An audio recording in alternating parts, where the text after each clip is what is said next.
क्या तारे वाकई में टिमटिमाते हैं या फिर ये बहुत बड़ा सिमुलेशन का ग्लिच है? हमारा सोलर सिस्टम तो रियल है, लेकिन रेस्ट ऑफ द यूनिवर्स बहुत बड़ा सिमुलेशन का हिस्सा है और हमारे सोलर सिस्टम को एक बहुत बड़ा चीज़ थाम के रखा है, तो वो नहीं टिमटिमा रहे हैं। एक बहुत बड़ा मशीन है, वो मशीन ओवर हीटिंग की वजह से ग्लिच कर रहा है एग्जाम्पल के लिए। और आपको भी पता है हमारा यूनिवर्स बहुत बड़ा है, हम छोटा सा हिस्सा ही देख पाते हैं, लेकिन रेस्ट ऑफ द यूनिवर्स बहुत बड़ा है। और बहुत बड़ा यूनिवर्स को सिमुलेशन में रन करने के लिए बहुत पावर चाहिए, और जैसे कि पावर ज़्यादा होने की वजह से लंबी समय तक जैसे कि चलाए रहने की वजह से वो मशीन में ओवर हीटिंग की वजह से ग्लिच कर रहा है। एग्जाम्पल के लिए इमेजिन कीजिए एक बहुत बड़ा ज़मीन है प्लेस, वहाँ पर बहुत सूखी कचरा है, यानी कि बहुत पत्ते वगैरह है। वहाँ पर एक छोटा सा आग लग गया तो धीरे धीरे करके वहाँ पर सभी में फैल जाएगा। वैसे ही तरीके से वो बहुत बड़ा मशीन में भी एक सर्किट में आग लग गया तो उसमें धीरे धीरे करके फैल जाएगा, लेकिन बहुत सारे में नहीं फैलेगा। हम जिस जगह पर नहीं गए हैं वहाँ पर भी जाते हैं और वहाँ पर जाकर बहुत कुछ करते हैं, जैसे कि ब्लैक होल, नेबुलास और दूसरे ग्रह, वहाँ पर जाकर बहुत कुछ करते हैं। लेकिन ओरिजिनल में वहाँ पर नहीं गए हैं हम ग्रीन स्क्रीन का यूज़ करके वहाँ पर जाते हैं। वैसे ही तरीके से हमारे सोलर सिस्टम के राउंड शेप में एक ग्रीन स्क्रीन लगाया गया है। अगर हमारा सोलर सिस्टम का वो बहुत बड़ा ग्रीन स्क्रीन थोड़ा सा हट जाए तो हमें बहुत बड़ा मशीन दिख जाएगा, वो उसमें ग्लिच हो रहा है ओवर हीटिंग की वजह से।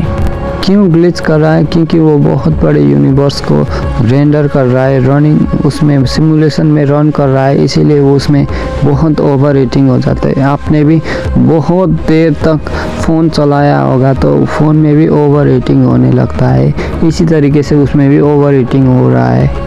लेकिन हम यूज़ करते हैं ग्रीन कलर का स्क्रीन हम यूज़ करते हैं, लेकिन यूनिवर्स का ग्रीन कलर का स्क्रीन नहीं है, उसके पास डार्क कलर का स्क्रीन है, काले कलर का स्क्रीन। उससे हमें जैसे कि हकीकत देखने के लिए रोकता है वो।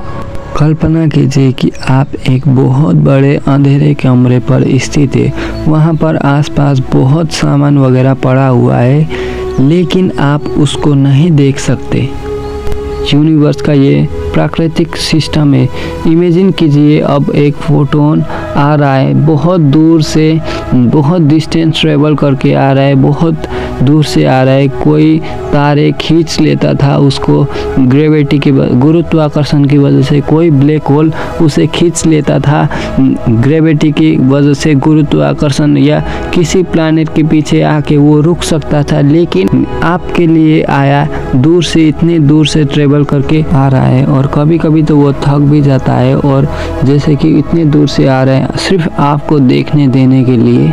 अगर वो नहीं आता तो हम नहीं देख पाते। क्यों नहीं देख पाते? क्योंकि हमें इन्फॉर्मेशन दिलाने वाला, वहाँ पर क्या चीज़ें, कैसा दिखता है, कितना आकार है, वो दिलाने वाला फोटोन ही है, लाइट, वही इन्फॉर्मेशन देता है और हम देख पाते हैं। तो हमने कभी भी धन्यवाद दिया उस फोटोन को जो हज़ारों करोड़ों किलोमीटर दूर से आ रहा है सिर्फ हमें उबाऊ रील देखने देने के लिए। मिलिए यूनिवर्स के सबसे महंगे डिलीवरी बॉय से, फोटोन। इस सीरीज़ का दूसरा पार्ट देखने के लिए जुड़े रहिए, और वीडियो पसंद आए तो लाइक, शेयर और कमेंट कर देना। इस टॉपिक पर जैसा भी थॉट हो आप लिख सकते हैं कमेंट में। Stay to be a curious child.